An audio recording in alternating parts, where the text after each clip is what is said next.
Oke, saudara, jumpa lagi. Kali ini cerita jadul. Tahun 78, long time ago. Saya mahasiswa baru waktu itu. Bukan cuma mahasiswa baru, tapi juga rumah kos baru. Saya pindah.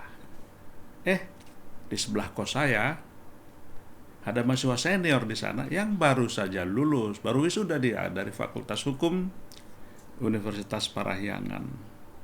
Ternyata sarjana hukum baru ini selama ini kuliah di Unpar itu dimodali, dibiayai oleh beberapa buah becaknya. Ya, wah, kagum juga saya padanya. Lama-lama saya tanyain dia tentang seluk-beluk becak ini. Dia cerita bahwa dengan punya 3 becak saja, seorang mahasiswa cukup ya untuk kuliah selama di Bandung. Wah, ini luar biasa, saya pikir. Singkat cerita, saya tulis surat kepada orang tua saya, minta dana sekian. Nah, kemudian itu yang saya belikan 3 buah beca. Waktu itu kami tinggal di sebuah gang di Taman Sari Bawah, tidak jauh dari Unisba. Nah, tidak lama kemudian saya pun punya 3 beca, 3 tukang beca. Tiap hari setorannya Rp250. Berarti sehari Rp750, 30 hari sebulan 22.500. Oh, itu cukup cukup banget buat saya, sebab sebelum punya beca ini itu kiriman orang tua saya per bulan 17.500. Banyak duit saya kan, lumayan. Surplus 5.000. Begitulah saudara-saudara, dengan dana dari penghasilan beca ini saya bisa kuliah sampai hampir selesai, kemudian saya dapat beasiswa, sangat lumayan. Saudara, jadi sarjana saya ini boleh dibilang sarjana beca. Ya, gitu. Saudara-saudara, eh, seringkali bisnis atau usaha lahir dari proses semacam ini. Tiba-tiba ada contoh, tiba-tiba kita terinspirasi oleh sesuatu yang ada di sekitar kita, kemudian gagasan tersebut lalu kita kembangkan, kita implementasikan, jadilah bisnis, ya. Nah, jadi ini adalah sejenis kreativitas pada dasarnya yang terjadi ini di tingkat psikologis. Ini disebut aktualisasi sebuah gagasan, sebuah ide, kemudian kita aktualisasikan menjadi aktivitas, menjadi bisnis. Betul lah, lumayan kan? Saya bisa lulus nanti hanya dengan bermodalkan 3 buah beca.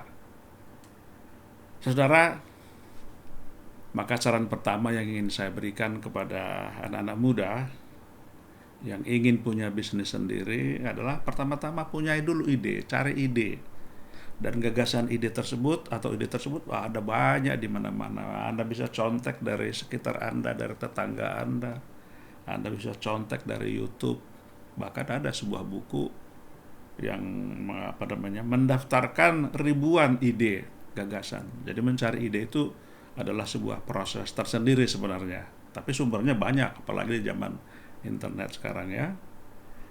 Manfaatkan apa yang ada, termasuk modal apa adanya untuk memulai aktivitas tersebut. Hasilnya Anda akan heran sendiri nantinya.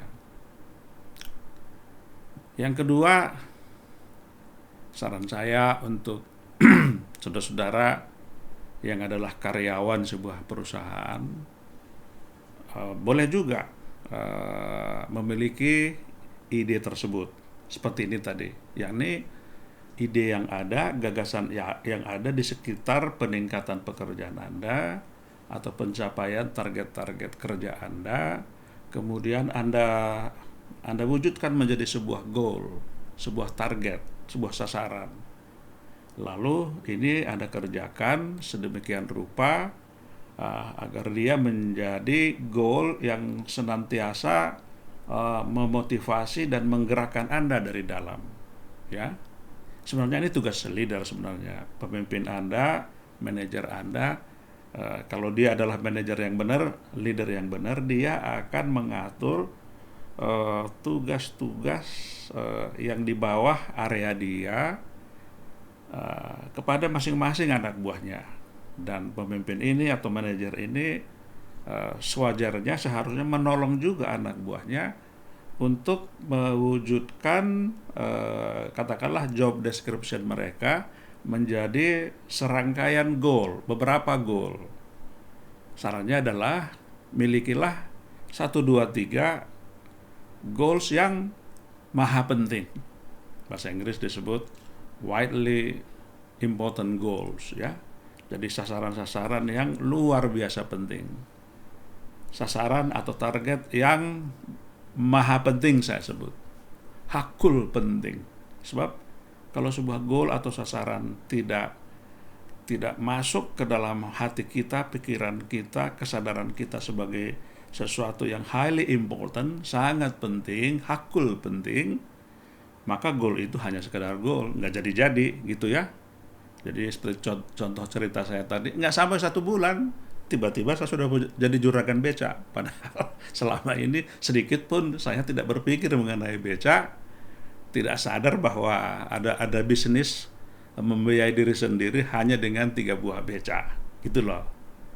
Nah, saya yakin dan percaya apabila para entrepreneur muda terinspirasi oleh sebuah ide sederhana, ide yang penting, lalu mewujudkannya dengan apa adanya, maka nanti Anda akan punya bisnis sendiri. Semua bisnis yang besar dimulai dari bisnis yang kecil, gagasan yang kecil, gagasan yang kelihatannya sederhana saja.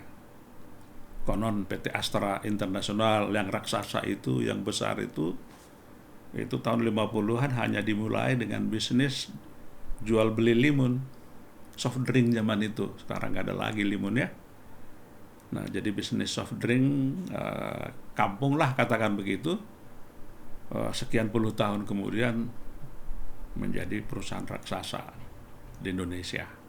Gitu. Begitu aja saudara-saudara, aktualisasikan ide yang Anda punya. Terima kasih. Jangan lupa like, comment, share, dan subscribe. Saya Jansen Sinamo.